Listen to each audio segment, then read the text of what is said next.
Hello दोस्तों, welcome in my YouTube channel. तो आज हम आपके लिए न्यूटन्स लॉ ऑफ मोशन से फिर से एक नया न्यूमेरिकल लेके आए हैं जो कि पुली सिस्टम पर बेस्ड है। चलिए क्वेश्चन देखते हैं। क्वेश्चन है आपका, in the arrangement shown in figure pulley are massless and frictionless and threads are inextensible.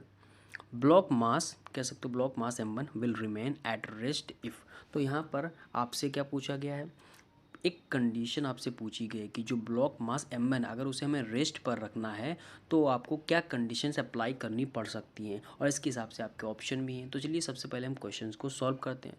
Question में हम सबसे पहले फ्री बॉडी डायग्राम बना लेते हैं।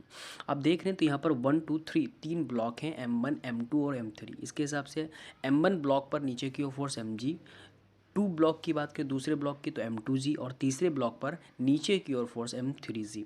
अब हम बात करते हैं टेंशन की। तो सबसे पहले जो m1 ब्लॉक है उस पर टेंशन जो है हम मान लेते हैं t डैश है, ठीक है। अब दोनों तरफ स्ट्रिंग सेम है तो इधर भी t डैश ही होगा। अब हम ब्लॉक 2 की बात करें तो इस पर टेंशन t और t मान लेते हैं दोनों तरफ, ठीक है। नेक्स्ट की बात करते हैं एक्सेलरेशन की। तो अगर एक्सेलेरेशन हम मान लेते हैं, तीसरे ब्लॉक का एक्सेलेरेशन हमने एक ही तरफ ऊपर की ओर मान लिया और दूसरे का नीचे की ओर मान लेते हैं। अब अगर आप फ्री बॉडी डायग्राम में देखिए तो जो टी डैश है, टी डैश इक्वल टू किसके है, m1g के इक्वल है। तो लिखिए T dash equal to m1g।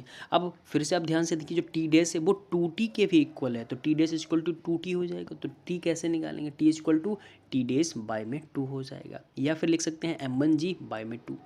अब हम ब्लॉक के अकॉर्डिंग इक्वेशन बना लेते हैं। तो सबसे पहले हम इक्वेशन बनाते हैं दूसरे ब्लॉक को, आप देखिए, ठीक है। तो ब्लॉक के अकॉर्डिंग सबसे पहले इक्वेशन बनाते हैं।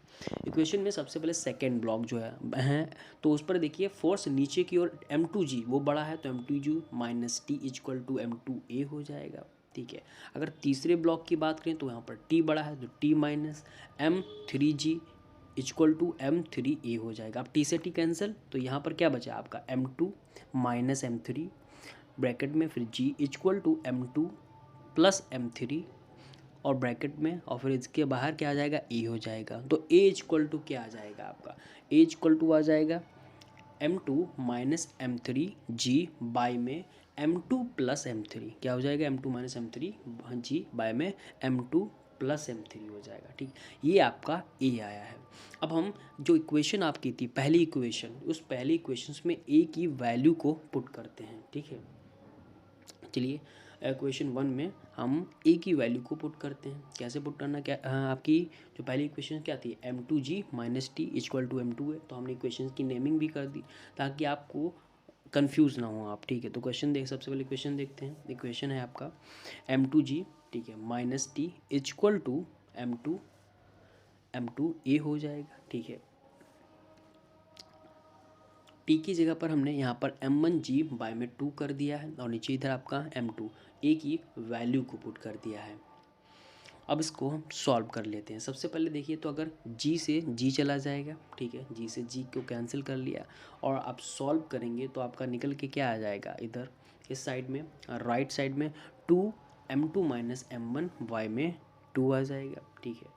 और इस साइड की बात करें तो ये आपका क्या आ जाएगा, m2 स्क्वायर, ठीक है, फिर माइनस m2 m3 हो जाएगा और नीचे आपका m2 प्लस m3 तो है ही, ठीक है। अब इसको हम क्रॉस मल्टीप्लाई करेंगे। तो सबसे पहले हम क्रॉस मल्टीप्लाई करते हैं, जो आपका ये दिया गया है 2m2 माइनस m1, फिर m2 प्लस m3 को क्रॉस मल्टीप्लाई करते हैं। तो स्टार्ट करते हैं 2m2 और m2 से करो तो 2m2 स्क्वायर हो जाएगा, प्लस आपका दोनों ही प्लस के हैं तो 2m2 और m3 की मल्टीप्लिकेशन करते हैं तो 2m2 m3 हो जाएगा।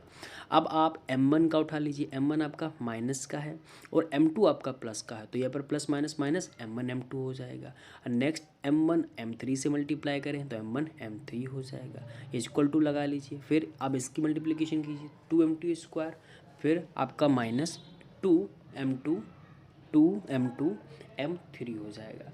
अब हम यहाँ पर सॉल्व करेंगे, इन इक्वेशंस को सॉल्व करके देखते हैं क्या आता है। सबसे पहले 2m2 स्क्वायर और 2m2 स्क्वायर को हम कैंसिल आउट कर देते हैं, ठीक है। फिर इक्वेशंस को सॉल्व करते हैं, जो भी बचेगा उसको हम नीचे लिख लेंगे। तो 2m2 स्क्वायर को पहले सॉल्व करेंगे इसमें, 2m2 से है 2m2 कैंसिल हो गया और नीचे क्या बचा आपका 4m2m3, क्योंकि 2m2m3 वहाँ माइनस का था, इक्वल साइन के इधर आएगा तो वो प्लस का हो जाएगा, प्लस प्लस प्लस हो जाएगा तो 4m2m3 हो जाएगा आपका।